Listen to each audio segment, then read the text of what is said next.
రాసిన నా తండ్రి మరి నాని బట్టి నా ప్రభా నా తల్లి అంకితం బట్టి నా ప్రభా నా తల్లి ఇంకా ప్రార్థన చేయమని చెప్పిన పిల్లలందరూ కూడా మీ ప్రేమాభిగా మీరు అద్భుతకాన్ని గొప్ప విషయంలో అద్భుతం చేశారు. దేవ వీక్షకులు కూడా అద్భుతం చేయండి. ఆశలు మీరు కనుకరించి దేవ ఆమె నా తల్లి చెడు పూర్తయిపోయిన నా ప్రభా ఉచితమైన ఉండగా దేవ నీ నామంలో నీ రక్తంలో ఉద్యోగం దాయించండి. మీకు అసాధ్యమంది ఏది కూడా లేదు ప్రవచనం.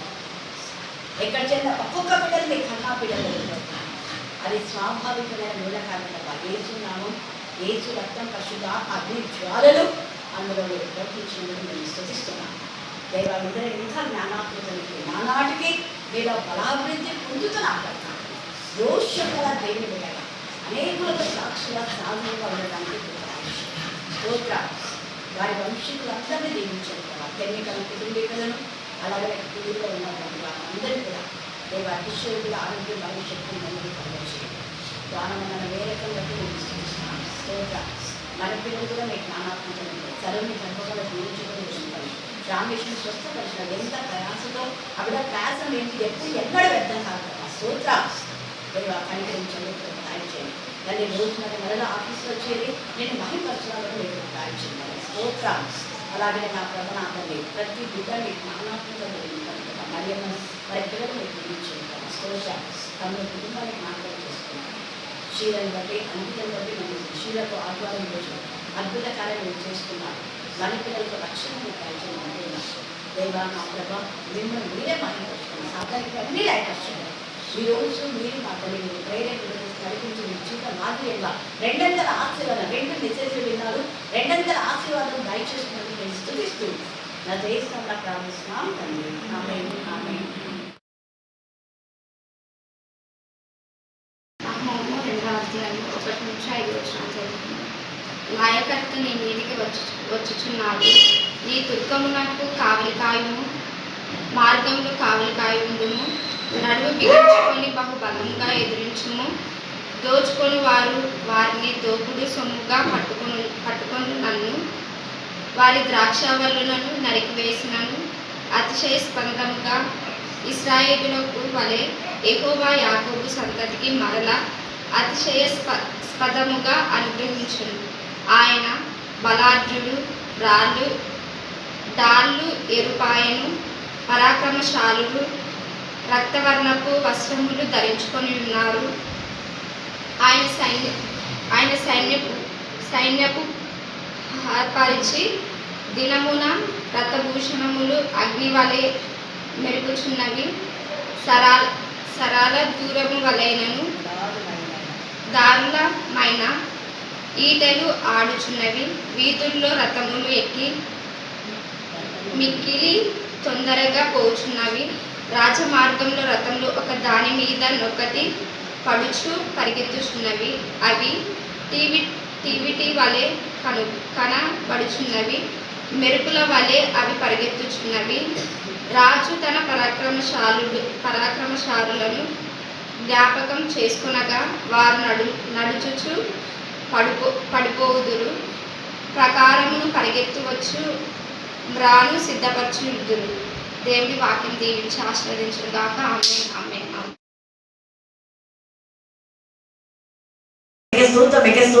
స్తోత్రం. మీరు తగ్గించు అగ్ని అని నా ప్రభావ భయపడి లోపడే జ్ఞానం కలుగుతుందని ప్రార్థిస్తున్నాం. మీరు ఆకలి సమీపంగా ఉండగా మారుమనసు అయిన పదాలు ఫలించులాగున మీ కృపాసాం దాయిచమని ప్రార్థిస్తాం. ఎదురాడే మనసు, తిరుగుబాటు మనస్తత్వం, అవిధేయత నా ప్రభావాన్ని అవిశ్వాసం, అల్పవిశ్వాసం ఏ స్థానంలో లయపరచమని ప్రార్థిస్తున్నాం. వాటి ద్వారా ఉగ్రత వస్తుందని గుర్తించగల జ్ఞానం కలుగుతుందని ప్రార్థిస్తున్నాం. దేవ మీకే స్తోత్రం, మీకే స్తోత్రం, మీకే స్తోత్రం, మీకే స్తోత్రం, మీకే స్తోత్రం, మీకే స్తోత్రం. దేవా ఈ రాత్రికి ఆలస్యమైనది మా తల్లి దేవా నీ వాక్యం అందరి జీవితంలో మీరు ఫలింపచేయమని మమ్మను ఆత్మను మీ చేతులకే సమర్పిస్తున్న యేసుక్రీస్తు శక్తిగల నామమున ప్రార్థిస్తున్నాం తండ్రి. ఆమేన్. ఆమేన్. ఆమేన్. వాళ్ళు దేవుని యందు భయభక్తి గల వాళ్ళు కూడా లోబడతారు. దేవుని యందు భయభక్తి గల వారిని దేవుని యందు భయభక్తి గల వారు మాత్రమే సన్మానిస్తారు. మిగతా వాళ్ళు వ్యతిరేకిస్తారు. వ్యతిరేకిస్తున్నారు అంటే వాళ్ళు దేవుని యందు భయభక్తి లేక అపవాదికి లోబడే. అపవాది ఎప్పుడు గర్వం, అపవాది అహంకారం, అపవాది అబద్ధికుడు, వాడు అబద్ధానికి జనకుడు అని మనం చూస్తాం. అందుకే 75వ కీర్తనలో కీర్తనకారుడు తేటగా మాట్లాడుతున్నాడు. అహంకారుల ఉండకూడని ఎవరికి సెలవిస్తున్నాడా? అహంకారులకు. కొమ్ము ఎత్తకుడి, కొమ్ము ఎత్తకుడి, ఎత్తుగా కొమ్ము ఎత్తకుడి, ఎత్తుగా కొమ్ము ఎత్తకుడి, పొగరు పట్టిన మాట్లాడకుడి, పొగరు పట్టిన మాట్లాడకుడి అని భక్తిహీనులు అని ఎవరు చెప్తున్నారట? భక్తిహీనులు. భక్తిహీనులు పొగరుతో మాట్లాడతారు. పొగరుతో మాట్లాడడం వేరే, గద్దించి బుద్ధి చెప్పడం వేరే. యేసయ్య కూడా నా యొక్క మందిరంలో దొంగలుగా చేస్తున్నారు, వేషధారులారా ఇక్కడ నుంచి వెళ్ళిపోండి అన్నాడు. అది పొగరుతో అన్న మాటన, అహంకారంతో అన్న మాటన? అధికారంతో. వెరీ గుడ్, కరెక్ట్ ఇన్నారు. అధికారంతో గద్దించి మాటలు అవి వేరే. ఒక అధికారి తప్పు చేసిన వ్యక్తిని గద్దించడంలో దాన్ని పొగరబడిన మాటలనే అనరు. దేవుడు మనల్ని గద్దిస్తున్నప్పుడు మనం లోబడే జీవితంలో మనం ఉండాలి. నువ్వేంటి గద్దించేది అనే విధానంలో ఉన్నారంటే వాళ్ళు పొగరబట్టిన మాటలు అని అంటారు. లూసిఫర్ పొగరబట్టి పొగరెక్కి మనసులో అనుకుందంట. ఏమనుకుంది? నేను కూడా దేవునితో సమానం. నేనేమన్నా తక్కువరా? మనల్ని కూడా అంతే. ఏం తక్కువ వాళ్ళకంటే అన్నీ ఇంకా ప్యానింగ్ చేసుకుంటారు అనమాట. వాళ్ళు తినే తిండి మేము తింటున్నాం, వాళ్ళకంటే బట్ట మేము పడుకుంటాం, వాళ్ళకి ఇల్లు ఉంది, మాకు ఇల్లు ఉంది, ఇంతే మాట్లాడుతుంటారు కదా. కేవలం ఇల్లు ఉండి కొంచెం బట్టలు కడితే అయిపోయాక మా ఎంతటో లేదు. ఈ కాలంలో అడుగు తినే వాళ్ళకు కూడా పొగరెక్కింది. అడుగు తినే వాళ్ళకు కూడా ఏదో వచ్చినారు కదా అని మనం బియ్యం వేస్తే బియ్యం వద్దంట. బియ్యం వద్దు ఏం కాదా? నేను అన్నా కాబట్టి మీరు అడుగు తినే వాళ్ళు కాదు, నోట్ పుస్తకం వెళ్ళిపోన్నా. ఏది వేస్తే అది ప్రేమతో ఇచ్చింది తీసుకోవాలా, అంతేగాని బియ్యం వద్దంట, అన్నం వద్దంట, డబ్బులు కావాలంట. మా డబ్బులు నీకు అవసరమైనప్పుడు, మా తిండి నీకు అవసరం లేనప్పుడు ఎందుకు ఇస్తాను డబ్బులు? ఇవ్వం, అవసరమైన వాళ్ళకి ఇస్తాం. చూడండి, పొగరెక్కి అంటే వాళ్ళు నిజంగా అడుక్కునే వాళ్ళు కాదు, అబద్ధికులు వాళ్ళు. మళ్ళీ ఏమడొస్తారు? అమ్మో పిల్ల పెళ్ళి, తల్లి లేచాడు, తల్లి లేచిపోయింది, తండ్రి లేకపోయినాడు, ఎవ్వరు లేదు, దిక్కులేని పిల్ల పెళ్ళి అంట. దిక్కులేని పిల్లకు దిక్కులేనంటే పెళ్లి చేయి. ఇంకా మళ్ళీ అడుగునికి ఎందుకు వస్తావు? దిక్కు లేదు కదా, దిక్కు లేదంటే పెళ్లి చేయాలా? ఆ పిల్లకి తల్లి చనిపోయినాడు, తండ్రి చనిపోయినాడు ఎవరు తెలుసు? ఆ పిల్లకి పెళ్ళని ఎవరు తెలుసు? నువ్వు ఎక్కడ వేరే ఊరికి వస్తావు, యా ఊర్లోనే ఉంటావు, ఆ ఊళ్ళో అయితే పట్టుకుంటారు అని. ఎక్కడి నుంచో దూరం నుంచి గుడులకు వస్తావు, గుడుల్లో నీ ముఖం ఎవరు తెలియదు. కాబట్టి నువ్వు చెప్పినంత మాత్రం తిక్కులా ఇచ్చేస్తారు. అయ్యే పాపం పిల్ల పిల్లలు అంటారు. వీళ్ళు తీసుకుపోయి ఏం చేస్తాడో తిన్నీగా తాగనికే ఇంకా అన్నింటి అనమాట. వాళ్ళకి ఏం అవసరంతో అది ఎంత నీచమైనటువంటి ఆలోచన. అందుకే ఇక్కడ భక్తిహీనులు అనే మాట ట్రెక్ చేసి మాట్లాడుతున్నాడు. చదువు. తూర్పు నుండి అయినను, తూర్పు నుండి అయినను, పడమటి నుండి అయినను, తూర్పు నుండి అయినను, పడమటి నుండి అయినను, అరణ్యం నుండి అయినను, ఏమా అరణ్యం నుండి అరణ్యం నుండి అయినను హెచ్చు కలగదు. హెచ్చు కలగదు. తేలిగా మాట్లాడుతున్నారు. తూర్పు నుండి మా వాళ్ళు వస్తారని నువ్వు అనుకోవచ్చేమో, ఉత్తరం నుండి మా బలగం ఉందిలే అనుకోవచ్చేమో, అరణ్యం నుండి ఎక్కడ దాక్కుని దొంగలు వస్తారు మీ మీదకి పడతారని అనుకోవచ్చేమో. నీ బలాన్ని బలగాన్ని చూసే హెచ్చు కలగదు అంటున్నాడు. దేవుడే తీర్పు తీర్చువాడు, దేవుడే తీర్పు తీర్చువాడు. ఆయన ఒకరిని తగ్గించును, ఆయన ఒకరిని తగ్గించును, ఒకరిని హెచ్చించును. మరి ఎవరిని తగ్గించినాడు, ఎవరిని హెచ్చించినాడు? మీరే చెప్పాలి. దేవుడు ఎవరిని తగ్గించినాడు, ఎవరిని హెచ్చించినాడు? ఇంత సింపుల్. Very good. అది కూడా లూసిఫర్ను తీసి తగ్గించడం కాదు, తీసి పడేసినాడు కిందికి. యేసయ్యను హెచ్చించాడు. యేసయ్య అనే కుమారుడు. లూసిఫర్ చెయ్యమన్నవాడు ఒక పనివాడు.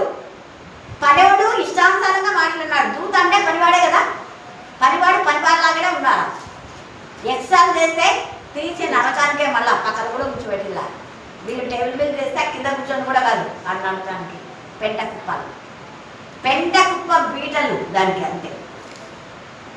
ఎందుకు అంటే ఏదో పాపం కదా అని మంచిగా హెచ్చించి మంచిగా దేవుడికి ఈక్వల్గా ఉండేటివి. మనం ఎలా ఉంటామో అలాంటి వస్త్రాలు అలాగా ఉండాలని దేవుడు చూస్తే దానికి గర్వం ఎక్కువైపోయింది, పొగరు ఎక్కువైపోయింది. అందుకే కిందికి తోసిపడేశాడు. తర్వాత జ్యేష్ఠత్వం కదా, పెద్ద కుమారుడు కదా అని యాకోబు గర్భంలో ఉన్నప్పుడే వాళ్ళన్న మెడలు పట్టుకొని లాగినాడు. అయినా కూడా పాపం జ్యేష్ఠుడు కదా, ఏసాకు వచ్చినాడే అని దేవుడు జ్యేష్ఠత్వం హక్కుని ఏసాకు చేస్తే నాకేం కావాలి ఈ జ్యేష్ఠత్వం అవా ఉంటుందా, నాకు తిండి కావాలా, 20 ఎరుకుంది బాగా తినము త్రాగము సుఖించము.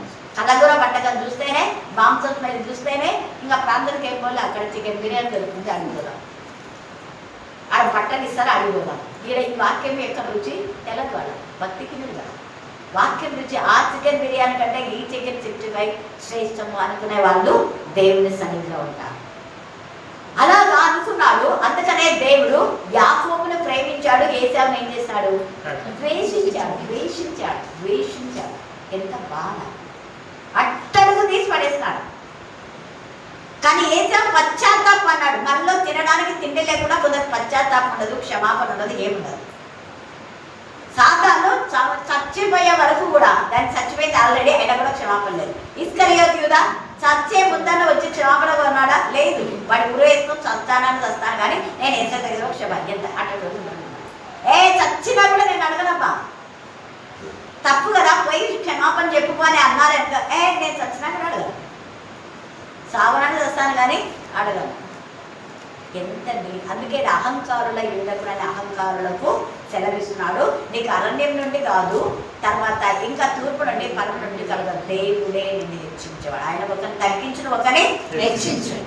ఈ రాత్రి కాల సమయం అందు ఎవరిని హెచ్చిస్తాడు, ఎవరిని తగ్గిస్తాడు అంటే, ఎవరు విరిగి నలిగిన హృదయం కలవారై ఆయన మాట విని వణుకుతారో. ఆయన మాట అంటే దేవుని మాట, దేవుని మాట అంటే దేవుని పిల్లలు చెప్పే వాక్యానికి లోబడే వాళ్ళని మాత్రమే దేవుని దృష్టి చూస్తారు. అలాంటి వాళ్ళని కరుణిస్తారు, మిగతా వాళ్ళని కాదు. అందుకే ఎవరిని కరుణించడం వారిని కరుణించడం, ఎవరి ఎండ జాలి చూపుతారో వారి ఎండ జాలి చూపుతారు. రోమా ఎప్పుడు మీరు మర్చిపోద్దండి, 9:15 తేటగా రాయబడింది. తర్వాత చదువుమా, 75 దగ్గరే ఉంది. దేవుడే తీర్పు తీర్చువాడు, దేవుడే తీర్పు తీర్చువాడు. ఆయన ఒకరిని తగ్గించిన ఒకరిని తగ్గించిన ఒకనే హెచ్చించును. యెహోవా చేతిలో ఒక పాత్ర ఉంది, యెహోవా చేతిలో ఒక పాత్ర ఉంది, అందులోని ద్రాక్షారసం పొంగుచున్నది, అందులోని ద్రాక్షారసం పొంగుచున్నది, అది అది సంభారముతోను నిండి ఉన్నది, సంభారంతోను నిండి ఉన్నది. ఆయన దానిలోనిది పోయిచున్నాడు, ఆయన దానిలోనిది పోయిచున్నాడు. భూమి మీదనున్న భక్తిహీనులందరూ, ఇదంతా నేను చదవడానికి అదే, భక్తిహీనులు భక్తిహీనులు భక్తిహీనులే పొగరెక్కి మాట్లాడతారు. భక్తిహీనులే భూమి మీద భక్తిహీనులందరూ బడ్డీతో కూడా తాగుతారు. బడ్డీ అంటే నీ బతుకులో తినడానికి కూడా తిండి లేకుండా పొట్టు, గర్వంతో అహంకారంతో నా ఆస్తేవు వాడు సంపాదించినాడు. ఆడ పందుల పొట్టు తిండికి వచ్చింది, అప్పుడు వచ్చింది. పందుల పొట్టు తినే వరకు మనకి బుద్ధి రాలా. పందుల పొట్టు తినేటప్పుడు అప్పుడు పశ్చాత్తాపం వచ్చి కనీసం బుద్ధి అని వచ్చింది. నా ఇంటిలో ఎంత మంచిగా మా నాన్న దగ్గర నేను ఉండేవాడు, నా పని వాళ్ళు ఎంత బాగున్నారు, మంచి భోజనం చేస్తున్నారు. కానీ ఇక్కడైతే తినడానికి తినలేక పందుల పొట్టుతో, పందులతోనే పండుకోవాలి, పందుల శాలలోనే పండుకోవాలి. పందులు వీడి వీడికి తొక్కుతుంటాయి, పోతుంటాయి, పందిళ్ళ కమ్ముకుంటే అవసరం కదా, వీడి ఉండదు. అంతా వీడి శరీరం అంతా అదే పందుల పొట్టు. అప్పుడు కానీ మనకి బుద్ధి రాదు. ఈ రాత్రి కాల సమయంలో అలాంటి పరిస్థితిలో ఉన్నామేమో, ఆత్మ పరిశీలన చేసుకోవాలి. అందుకే ఇక్కడ అంటున్నాడు కదా, లేఖంతో వస్తున్నాడు నీ మీదికి. నీ దుర్గంలోకి ఏం చేయాలా? కావలి కాయు. నీ దుర్గం అంటే మన శరీరం. మన శరీరంలో జ్ఞానేంద్రియంలో 5 ఉన్నాయి. 5 జ్ఞానేంద్రియములకు కావలి కాయలు. కాయకపోతే చెప్తున్నాను కదా, 5వ తరగతి నుంచి భయంకరమైన పాపంలో ఉండేవాళ్ళు ఉన్నారు. హాస్టల్లో ఇంటర్ ఫస్ట్ ఇయర్ కదా అని చేర్పిస్తే ఫస్ట్ ఇయర్లోనే వ్యతిరేకమైన నానాక చండాలమైన పనులు చేసి ప్రిన్సిపల్తో చీచి, తల్లిదండ్రులతో చీచి, అందరితో చీచి అనిపించుకునేవాడు. ఎవరు వాళ్ళు అంటే వాక్యం చదివి ప్రార్థన చేసేవాడు. ఇంత నీచు. ఆత్మ సంబంధులైన తల్లులు గుండె కూతగా ఏడుస్తున్నారు. ఇంత వయసులో ఎందుకు వీళ్ళు ఇలా తయారవుతున్నారు? నీచమైన చండాలమైన పనులు బయట చేసేది మళ్ళీ చర్చిలోంచి హల్లెలూయా స్తుతిమహిమ, చేతులు ఎత్తండి, కొట్టండి, చూపించండి, కనపరచండి. దేవుని ఆరాధించాలా? ఏం ఆరాధిస్తావు? బయట పోయి ఆరాధన, బయట ఆరాధన అపవాదితో. లయకర్త వస్తున్నాడు అంటున్నాడు. నీ దుర్గములకు కావలి కాయము. జ్ఞానేంద్రియంలో కాపాడుకోవాలా. పరిశుద్ధమైన చూపు, పరిశుద్ధమైన మాట, పరిశుద్ధమైన వినికిడి, పరిశుద్ధమైన చేతులు, పరిశుద్ధమైన నడక ఉంటేనే మన శరీరం అనే దుర్గాన్ని మనం కాపాడుకోగలుగుతాం.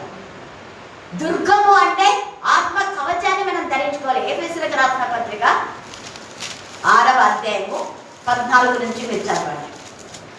మన దుర్గానికి కావలి కాసేటివి ఏలయనగా మీ నడుమునకు ఏం కట్టుకోవాలా? సత్యం. ఎప్పుడు సత్యం చెప్పేది ఉండాలి, అబద్ధాలు చెప్పకూడదు.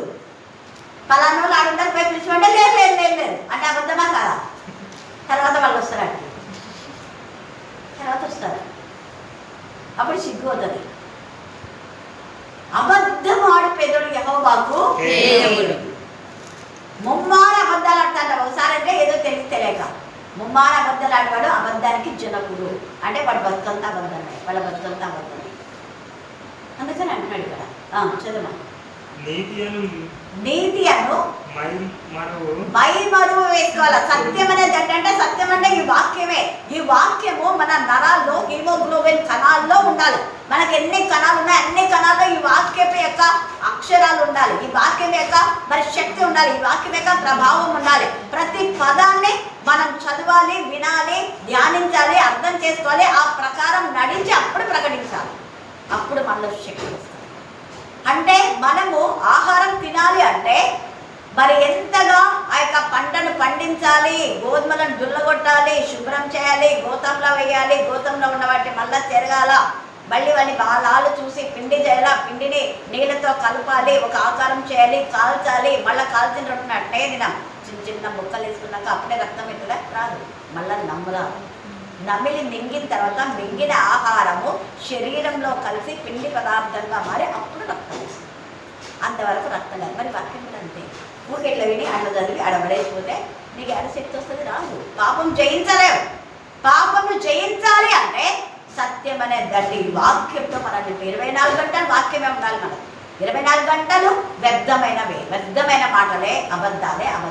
నోరు తెలిస్తే అబద్ధాలు, నోరు తెలిస్తే అబద్ధాలు. వ్యతిరేకించే తిరుగుబాటు, ఎదురాడే మనస్తత్వం మానుకోవాలి. అందుకే ఇక్కడ సత్యం అనే దట్టి, తర్వాత నీతి అనే మైమరువు. పాదములకు ఏముండాలంట? సమాధాన సువార్త వలన సిద్ధ మనసు. అంటే ఎప్పుడైనా సిద్ధంగా ఉండాలి.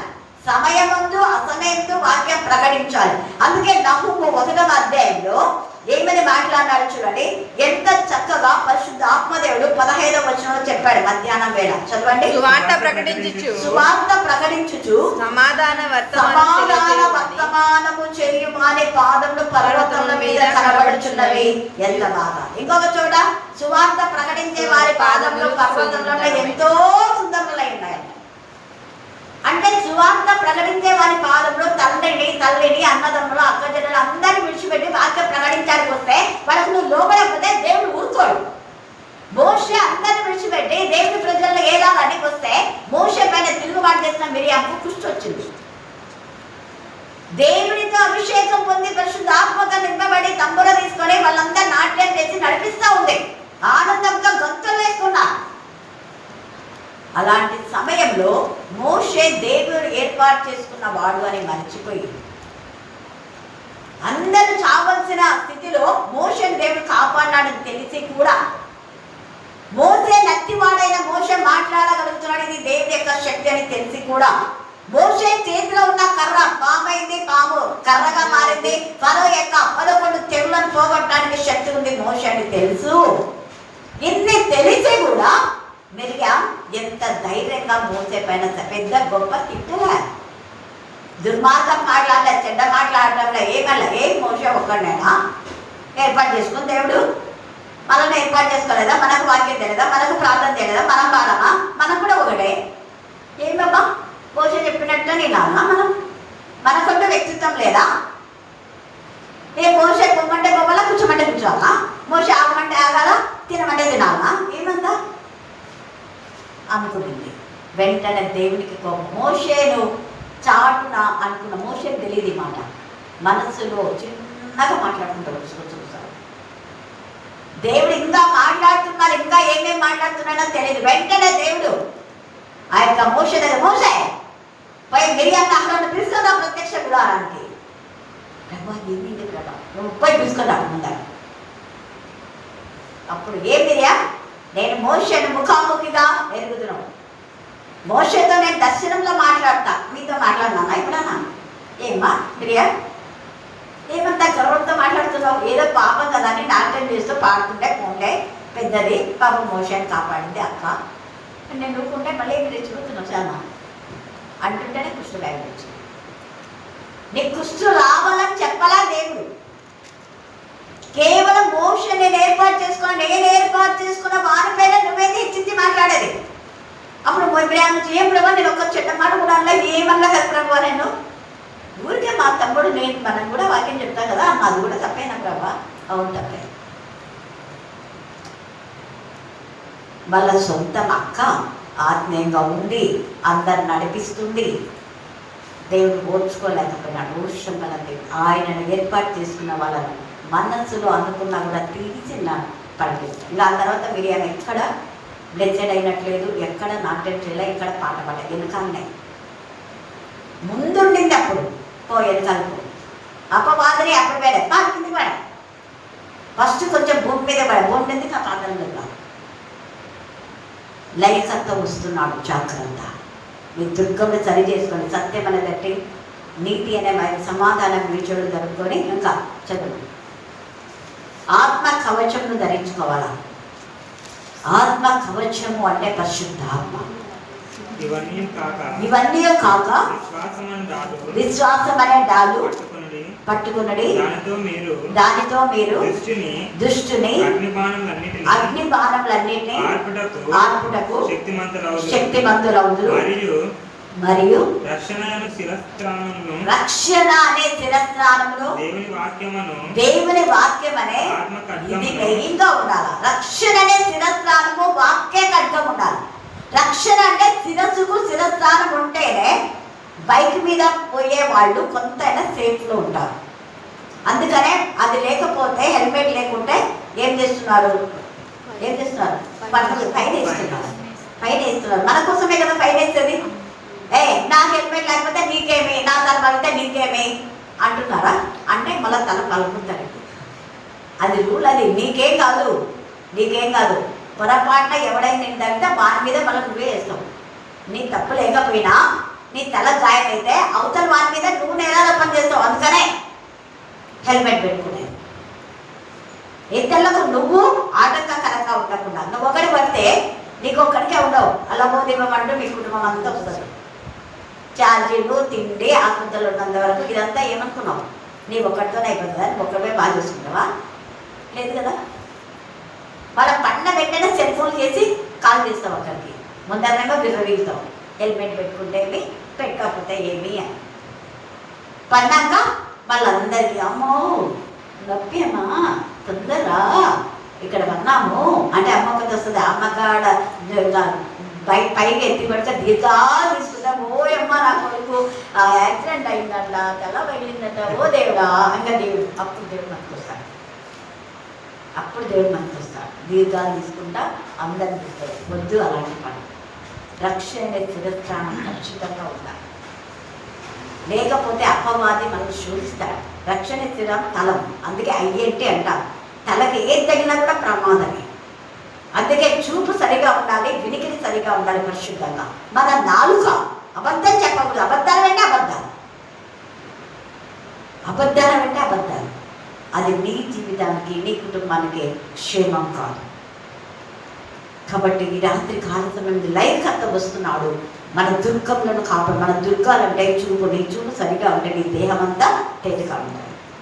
మనం ఏం వింటున్నాం? మంచి వింటున్నామా, చెడు వింటున్నామా? ఏం చూస్తున్నాం? మంచి చూస్తున్నామా, చెడు చూస్తున్నామా? ఏం మాట్లాడుతున్నావు? సత్యం మాట్లాడుతున్నావా? యథార్థంగా మాట్లాడుతున్నావా? నిజాయితీగా మాట్లాడుతున్నావా? దేవుడికి మహిమకరంగా మాట్లాడుతున్నావా? తప్పు చేసేవాడిని గద్దిస్తున్నావా? గద్దించకపోతే దేవుడు లెక్క అడుగుతాడు.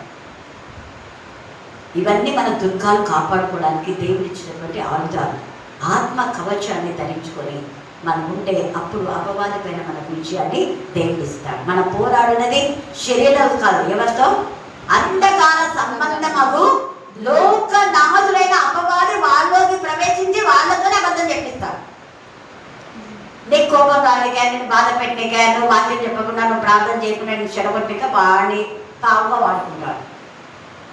ఇస్కరియోతు దాన్ని పావుగా వాడుకున్నాడు. 12 మంది శిష్యులలో ఎవ్వరు వారి మాట ఇల్లా, 11 మంది ఇల్లా. కానీ ఒక్కడెవడిన్నాడు? ఇస్కరియోతు. ఎందుకు? వాడి క్యారెక్టర్ అబద్ధం. వాడి బతుకంతా అబద్ధమే. డబ్బు డబ్బు డబ్బు డబ్బు. వాడి బతుకంతా అదే. ఏం పని చేయడు, డబ్బు కావాలి. పని లేకుండా డబ్బు కావాలి. అందుకే ఏసయ్య ఇంధన తిరిగిపోని డబ్బు సంచయం అని దగ్గర రోజు ఎంత తింటుంటాడో తెలియదు.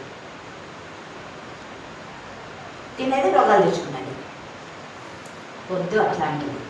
అందుకే దుర్గాన్ని కావలి కాయాలి అంటున్నాడు. నీ దుర్గంలో కావలిగా. ఇంకొక చోట అన్నాడు విషయాలు, కావలివాడ రాత్రి వేళ ఎంత అయినది అంటాడు. అంటే దేవుని పిల్లలు కావలి వాళ్ళు రాత్రి వేళ ఎప్పుడైనా వెలుగుతూ ఉండాలి. దేవుడు 2 గంటలకు లేపితే లేయాలి ప్రార్థన, 3కి లేపితే లేయాలి ప్రార్థన, 1కి లేపితే లేయాలి ప్రార్థన చేయాలి. 1కి ఏం జరుగుతుందో తెలియదు, 2కి ఏం జరుగుతుందో తెలియదు, 3కి ఏం జరుగుతుందో తెలియదు. దేవుడు నేను లేపి ప్రార్థించుకున్నప్పుడు ప్రార్థన చేయాలి కానీ నిద్ర రాలేదని సినిమా పాట పెడతాం, నిద్ర రాలేదని అక్కడిక్కడ తిరుగుకుంటా, నిద్ర రాలేదని తల గోడకేసి కొట్టుకుంటా చేయకూడదు. ఇవన్నీ పిచ్చి పనులు. నీ దుర్గము కాపాడుకోవాలి. లేఖంత వస్తున్నాడు, నీ మీదికి వస్తున్నాడు కాబట్టి దుర్గములకు కావలికాయ మార్గంలో కావలి ఉంటుందో, మార్గంలో అటు ఇటు వెళ్ళకుండా నడిపింపచే దేవుని ఆత్మ మనం నడిపింపచే, జీవింపచే క్రీస్తు ఆత్మ, శుద్ధీకరించు దత్తపుత్ర ఆత్మ, విజ్ఞాపించే ఆత్మ, సాక్షిమిచ్చు ఆత్మ, దయగల ఆత్మ, సమభూమి గల ప్రదేశం అందు మనల్ని నడిపించి ఉపకారం చేయ ఆత్మ ద్వారా, కరుణించే ఆత్మ ద్వారా ఉపదేశం చేస్తాడంటే 7 ఆత్మలు కలవాడు చెప్పు సంగతులే గనక వినాలి. పెడచెవిన పెట్టదు, వినడానికి వేగిరే పడాలి. ఎప్పుడెప్పుడు వాక్యం వినాలని అతి త్వరగా రావాలి. ఏమని పాటు నిర్లక్ష్యం వద్దు. మనం డ్యూటీలకు ఎలా పోతామో అలాగా. నువ్వు ఫస్ట్ ప్రయత్ని దేవుడికి ఇస్తే దేవుడు కూడా నీ లైఫ్లో నీకు అదే ఇస్తాడు. నువ్వు దేవుడికి నిర్లక్ష్యం అంటే అన్నీ ఇంకా నిర్లక్ష్యం. ఇంకా అంతే. వాడు అడుగుతా వాడే చెప్తాడు. లైక్ అంతా కదా, వీడు అబద్ధికుడు కదా, వాడు క్లెయిమ్ చేస్తాడు. నువ్వంటే ఏం భయం లేదు, బాగా తిరిగి వస్తారు వాళ్ళు. నువ్వేమో ఎప్పుడెప్పుడు అలా ఎప్పుడెప్పుడు నా మీద దీవించాలి నువ్వు అంటున్నావు. ఎందుకు దీవిస్తావు? నేను ఇంకా మనసులు అనుకుంటే తీసినా నానబడేస్తాను. మరి వీళ్ళేమో ఎట్టేస్తున్నారు, భయం ఉందా? ఇట్లా కష్టాలు లేదు. వాడు మాట్లాడతారు, వాడికి ఎప్పుడు ఇదే వాడు కావచ్చు. అందుకే దుర్గం కాపాడుకుంటున్నాడు.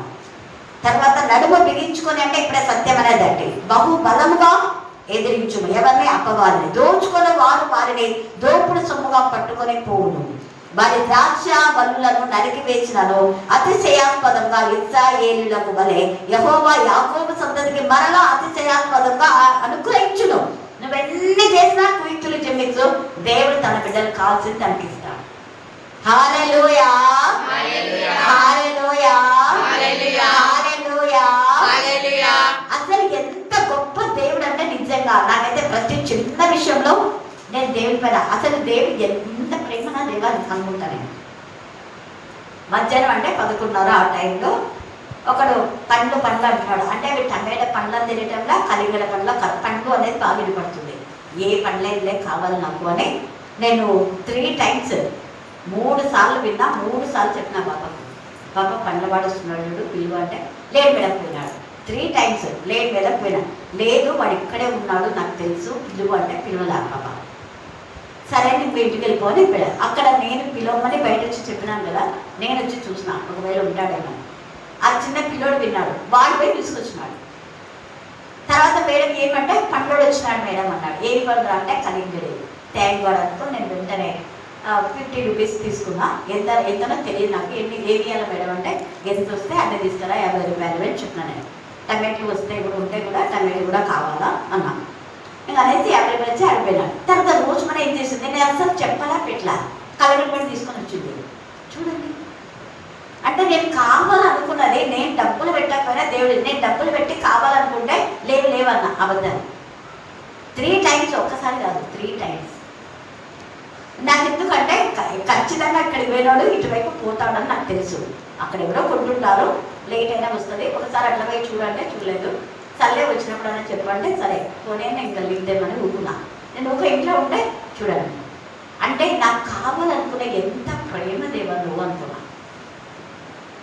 బయట బజార్లు పోయి మళ్ళీ అన్ని మోసుకురావడం ఎందుకు, ఇక్కడ వచ్చినప్పుడు ఇక్కడ తీసుకుందాం అనేది నా ఆలోచన. నేను మళ్ళీ అడగకముందే అదే ఆ పాప దేవుడు నాకు షాక్ అయిపోయింది.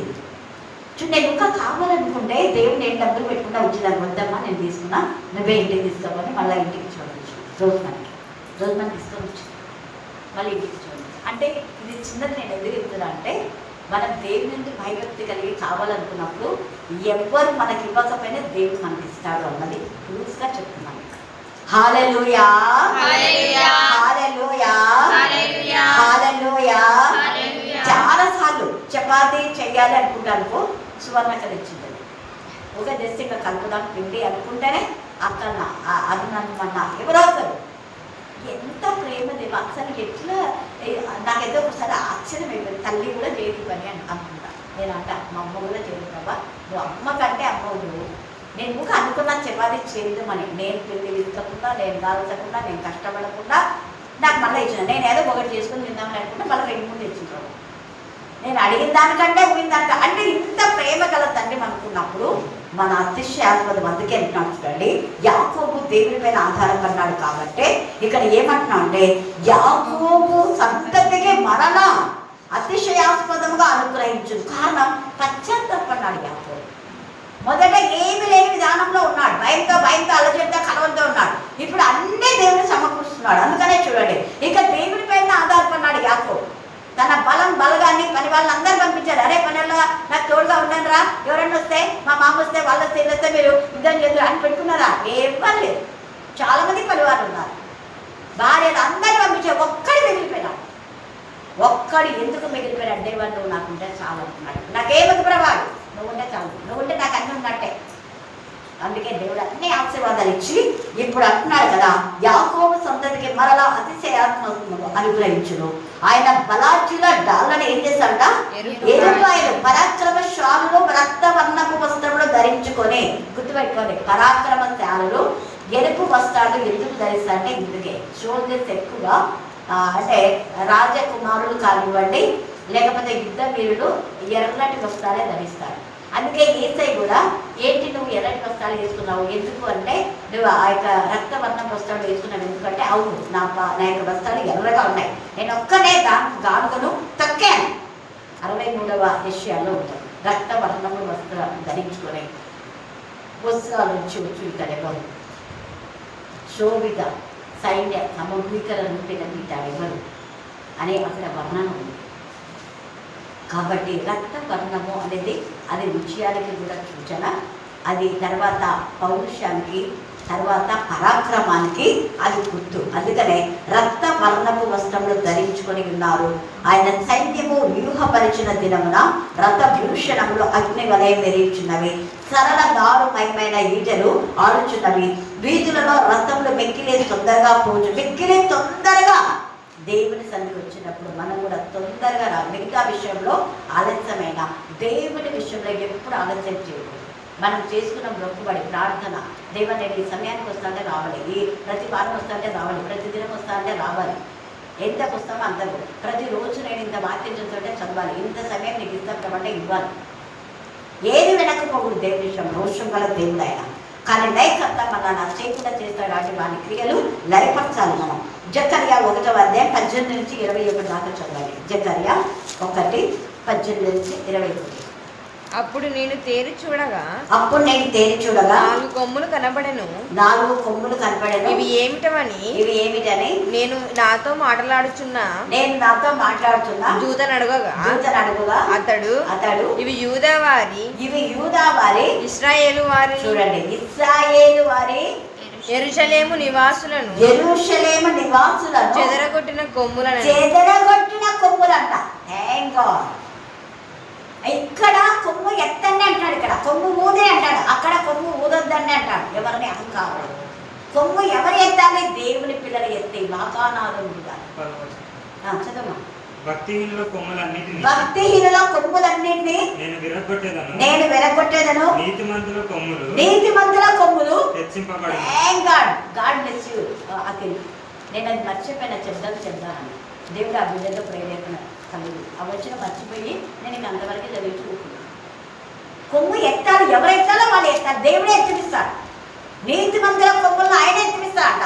భక్తిలో కొమ్ములు ఏం చేస్తాయన విరగొట్టారు. వాళ్ళు హెచ్చించుకుంటున్నారు, దేవుడు విరగొట్టారు. నీతిమంతులు మౌనంగా ఉన్నారు, వాళ్ళ కొమ్ములను దేవుడు హెచ్చిస్తారు. ఇక్కడ కూడా అదే మాట మాట్లాడుతున్నా. ఇవి ఏంటంటే అవి ఇశ్రాయేలీయుల కొమ్ములు. ఎంత తేటగా మాట్లాడుతున్నాడు. ఇశ్రాయేలీయుల యూదా వారి, ఇశ్రాయేలు వారిని యెరూషలేము నివాసులను చెదరగొట్టిన కొమ్ములను వాటిని విరగొట్టాడు. యెహోవా 4 కంసాలను నాకు కనపరచగా వీరేమి చేయబోచున్నారని నేను అడిగినందుకు ఆయన, ఎవడును తల ఎత్తకుండా యూదా వారిని చెదరగొట్టిన కొమ్ములు ఇవే. అయితే వాటిని భయపెట్టుటకును యూదా దేశస్తులందరినీ చెదరగొట్టుటకై వారి మీద బలత్కారం జరిగించిన అన్ని జనుల కొమ్ములను పడగొట్టుటకును వీరు వచ్చి ఉన్నారని నాకు థాంక్ గాడ్. అప్పుడు వాళ్ళు బాధపడ్డారు, ఇప్పుడు నేను మొత్తం విరగొట్టున్నాను. అన్ని జనుల యొక్క కొమ్ములన్నీ విరిచేస్తాడు. అన్ని జనులు పొగరెక్కి దేవుని బిడ్డలు మాట్లాడాలి, విరిచిపడేస్తాడు.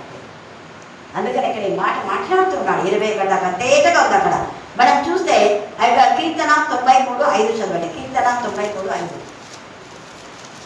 పరిశుద్ధత ఎన్నటికీ ఆయనకు తగులు. నీ శాసనములు ఎన్నడూ తప్పిపోవు. నీ శాసనములు ఎన్నడూ తప్పిపోవు. యెహోవా ఎన్నటెన్నటికి పరిశుద్ధతయే నీ నీ మందిరమునకు అనుకూలం. అది నాకు నేను చెప్పేది కూడా అదే. మందిరానికి వచ్చే వాళ్ళు పరిశుద్ధంగా అబద్ధం అనేవాళ్ళు రాకూడదు. అబద్ధం అంటే రాకుండా ఉండడమే మంచిదంట. నేను వచ్చి దేవుని ఉగ్రత గురి కావాలి. సుంకరి పశ్చాత్తాపడి పరిశుద్ధంగా అయ్యే వరకు బయట ఉండి ప్రార్థన చేసినాడు. సుంకరి బాగుపడ్డాక లోపలికి దేవుడు ఇచ్చినాడు, అందుకే హెచ్చించాడు. సుంకరి బయట ఉండి చేసినాడు. ఎక్కడ కూడా అదే మాట మాట్లాడుతున్నాడు. పరిశుద్ధ ఎన్నటికి పరిశుద్ధత ఏ తగునంట. ఋతు 3:10 మనం చూస్తే ఆమె అన్యురాల ఆమె దేవుని విషయంలో ధన్యురాలైపోయిన ఆమెను దేవుడు ఎంత హెచ్చించినాడు. ఆమె ప్రవర్తన మునుపడి ప్రవర్తన కంటే పరిశుద్ధంగా ఉంది. ఆమె యవన జీవితం దేవుడికి సమర్పించుకుంది. ఎంతమంది ఎవరు ఆమెను వెంటాడినా కూడా అందరినీ చంపబెట్టించినారు. ఎవరైనా ఎవరికి లొమ్మలేదు. సిగ్గుపైన వాళ్ళ చంపలు పగలగొట్టి జరుగుతుంది.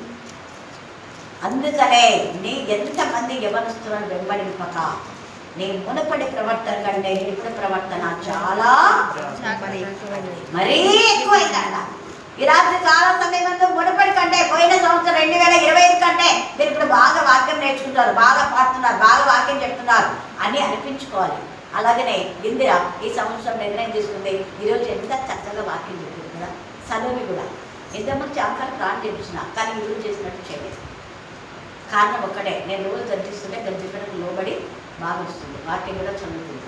ఇంతకుముందు ఫస్ట్ కొన్ని తప్పులప్పుడు చెప్తుంది కదా, ఇప్పుడు బాగా వస్తుంది, ముందు వచ్చి పాడుతుంది. దేవుడికి ప్రథమ స్థానం ఇస్తే దేవుడు మనలో వాడుకుంటాడు. ఈరోజు అందుకే మళ్ళీ రిపీట్గా నేను ఆ ప్రార్థన పెట్టాను. అంత ఎవరి గురించి చేసింది, భయపడకుండా ధైర్యంగా. అక్కడంతా వాళ్ళు ఎన్ని మళ్ళీ నన్ను ఏమంటారో అనుకుందామే అనుకోలే. అది దేవుడి పిల్లలు ధైర్యంగా మాట్లాడి తప్పును ఖండించే వాళ్ళు ఉండాలి, తప్పును సమర్థించే వాళ్ళకి ఎప్పుడు ఉంటుంది. అందుకే అక్కడ ఎంత తేటగా పరిశుద్ధాత్మ దేవుడు రూతుతో మాట్లాడుతున్నారు. రూతు జీవితం ఎంత ధన్యకరమైనది. యాకోబు సంతతి యూదా సంతతిలోకి ఆమె వచ్చింది, మోయాబును విడిచిపెట్టింది. దేవుడు ఆమె బహుగా అతిశయాస్పదంగా చేశాడు రూతును. తర్వాత మనం యెషయా 19:18 చూస్తే రండి మన వివాదం తీర్చుకుందాం. మీ పాపం రక్తం వలె ఎరుపు, రక్తానికి కూడా గుట్టే, పాపానికి కూడా గుట్టే. కానీ అది వేరే. యేసయ్యను ఆ సిలువలో ఆ ఎర్రటి రక్తం వేసిందారు కదా, బయట ఎర్రని వేసిందారు. ఒక్కోసారి తెల్లదేస్తారు, ఎప్పుడు పునరుద్ధరణప్పుడు తెల్లదేస్తారు. ఫ్రైడే రోజు ఎర్రదేస్తారు. చాలా మంది ఎర్రదే వేస్తుంటారు. కారణం అంటే విజయాన్ని గుర్తు. ఇక్కడ దేనికి విజయానికంటే పాపాన్ని జయించినాడు అని అర్థం. అందుకే మీ పాపం రక్తం వల్ల ఎర్రనివైనా, కెంపు వల్ల ఎర్రనివైనా, హిమం లాగా గొర్రె వచ్చులాగా తెల్లని చేస్తారు. రండి మన వివాదం తీర్చుకుందాం. ఏం ధర కూర్చుందాం, నీది కరెక్టో నాది కరెక్టో తేల్చుకుందాం. దేవుడు అడుగుతున్నాను. తర్వాత 19వ వచనం చదవండి. సమ్మతించి మీరు నా మాట వింటే మీరు భూమి యొక్క మంచి పదార్థములను అనుభవించు. భూమి యొక్క మంచి పదార్థములు అది నువ్వు సమ్మతించగానే నీ బతుకంతా ఏడిపోయి ఒక్కరికి రక్షణ లేదు. అంతా ఎదురాడ తిరుగుబాట. తల్లి తిరుగుబాటే, తండ్రి తిరుగుబాటే, తండ్రి ఎదురే, బిడ్డ ఎదురే, మన్మరాలు 4 తరాలు కూడా ఎదురు తిరుగుబాటు. దేవుడి యొక్క మరి ముక్కలత కొమ్ములు విడిచివేస్తారు. ఎంత తేటగా మాట్లాడుతున్నాడు. అందుకే ఇక్కడ సమ్మతించి నా మాట అంటే భూమి యొక్క మంచి పదార్థం మీరు పూజిస్తారు. యెషయా 61:3 చదవండి. ఎంత తేటగా ఉందో. యెషయా 61:61 ప్రభువు యెహోవా ఆత్మ నా మీదికి వచ్చింది. యెహోవా ఆత్మ మనలో ఉంటే, మనతో ఉంటే, మన మీదికి వస్తే, నా మీదికి వచ్చింది కాబట్టి మనం ఏం చేస్తాం చెప్పండి. దీనులకు సువార్త ప్రకటించు. అది దీనులకు సువార్త ప్రకటించడం, గుడ్డివారి కన్నులు తెరవడం, చెరలో ఉన్న వారికి విడుదల అంతా ఉంది. మీరు తర్వాత చదవండి. బీదలకు సువార్త. ఎవరు బీదలు అంటే వాళ్ళు ధనవంతులైనా వాళ్ళకి వాక్యం లేదు, వాళ్ళకి చెప్పాలి. నీ భర్త వాక్యం రాదు, వాక్యం చెప్పు. ధనం అనే వాక్యం ఇది. నేను సంపాదిస్తున్నానే అంటే కూడా నువ్వు సంపాదించు పేదడు అయిపో, నువ్వు బీదడిపై. నేను వాక్యం అనే ధనం నా దగ్గర తీసుకో, నా దగ్గర అప్పు చెప్పాలా. వాక్యం లేని వాళ్ళకు వాక్యం చెప్పాలా.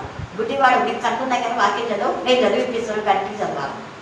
భార్య భర్తలు కొట్లాడు ఉందనుకో, వెంటనే వాక్యం తీసి గట్టిగా చదవండి, నోట్ మూసుకొని పోతాను. చూడండి కాలేదు, చూడండి, మీ భర్తలు కోపం వచ్చినప్పుడు గట్టిగా వాక్యం చదవండి. ఇంట్లో కొట్లాడుతున్నప్పుడు గట్టిగా వాక్యం చదవండి. నోరు మూసుకున్నప్పుడు లేదు చూడండి. ఏం చదవాలే పెట్టేసాయి అన్నాడు. అన్న లేదు, ఇప్పుడు అన్న కూడా మీయకూడదు.